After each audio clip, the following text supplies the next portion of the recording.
Nina Métayer, qui va être élue meilleure pâtissière du monde. Mais avant ça, elle a raconté l'histoire de cette petite fille, toujours moyenne en tout. Et puis, vous, à un moment donné, pour plein de raisons, vous choisissez la boulangerie, puis la pâtisserie. Et là, j'avoue que je l'apprends. À ce moment-là, on vous fait comprendre qu'être une femme et être boulangère, déjà, c'est pas possible. Et heureusement, il y a des gens qui y croient en vous, etc. Beaucoup d'exigences, il y a beaucoup de larmes dans la chambre froide. Et puis finalement, un jour, là, je fais un méga résumé, élue pâtissière de l'année en France. Et là, vous préparez le concours de meilleure ouvrière de France. Pourquoi vous êtes motivée pour faire ça, alors que vous êtes déjà pâtissière de l'année? C'était pour me pousser un peu plus loin, pour me donner des objectifs, qu'en plus, on m'a toujours dit que c'était impossible, qu'aucune femme ne l'avait même tenté vraiment. Enfin, c'était Meilleure ouvrière de très rare. France en pâtisserie, il n'y a pas de femme. Non. C'est presque 4 ans de votre vie. Oui. Par exemple, qu'est-ce qu'on fait pendant 4 ans? Ah bah c'était tous les jours, hein. C'est tous les jours, toutes les nuits, toutes les vacances. Ça a été un choix familial. J'avais besoin de ma famille à ce moment-là pour me soutenir. En plus, j'avais décidé de le passer alors que j'étais enceinte et j'allais avoir besoin de ma famille pour m'aider à gérer tout ça. Donc vous entraînez 4 ans. En 2022, vous passez le concours du meilleur ouvrier de France. Voilà. Est-ce que vous... J'échoue. réussissez? J'avais comme thème le lac des Cygnes. Et donc, j'avais cette danseuse qui tenait sur une petite jambe, comme ça.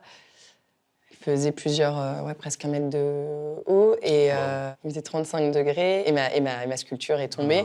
Ma pièce, 8 morceaux par terre. Ah non!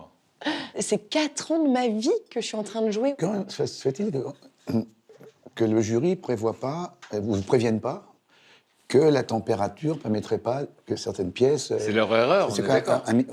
C'est quand même dingue. À un moment, ça m'a traversé l'esprit. Pourquoi il n'y a pas eu de clim dans cette pièce alors qu'on a des pièces chocolat? Ça, c'est sûr. c'est Enfin, quand tu même vois, ridicule. pourquoi il n'y a pas de clim? Si il fait 28 degrés, mon chocolat à 28 degrés, il est plus mou. Et si je suis la seule qui est cassée, j'ai envie de dire, on est tous à la même enseigne. Ouais, d'accord. Et la vie, surtout, va réparer tout ça. À peine un an plus tard, vous êtes élue meilleure pâtissière du monde. En fait, c'est la Confédération internationale des boulangers-pâtissiers, et ceux chez qui j'ai eu du mal à rentrer au départ quand même, qui choisissent le pâtissier, le boulanger, qui, on va dire, portera la profession. Dans le monde entier. Voilà. J'ai une belle médaille, hein. Qu'est-ce que vous ressentez à ce moment-là? C'est une fierté immense. Je rentre dans la grande famille des boulangers-pâtissiers et en fait, c'est là où je réalise qu'en fait, je suis dans cette famille-là. Et en fait, j'ai jamais osé me considérer comme.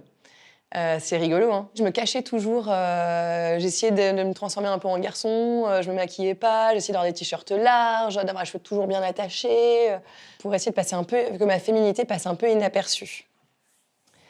Et en fait, et là, je réalise que, enfin, je réalise pas encore d'ailleurs à ce moment-là, du tout. À ce moment-là, À quel moment vous avez réalisé?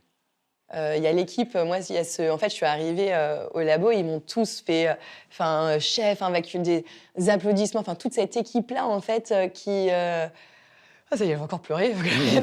Je pleure toujours de joie, moi.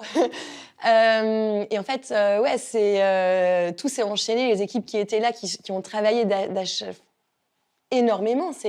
C'est pas à moi, finalement, ce titre, en fait. C'est un titre, on représente la pâtisserie. Enfin, moi, oui, je fais des gâteaux, mais en fait, toute seule, je fais rien.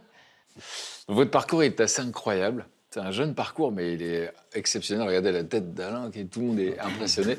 Moi, j'ai une dernière question. La vie est une somme d'expériences. Qu'est-ce que ces expériences vous ont appris? Au fond, qu'est-ce que la vie vous a appris? C'est les moments les plus importants de ma vie, c'était les moments les plus durs, je pense. Et ça me permet d'apprécier les moments simples.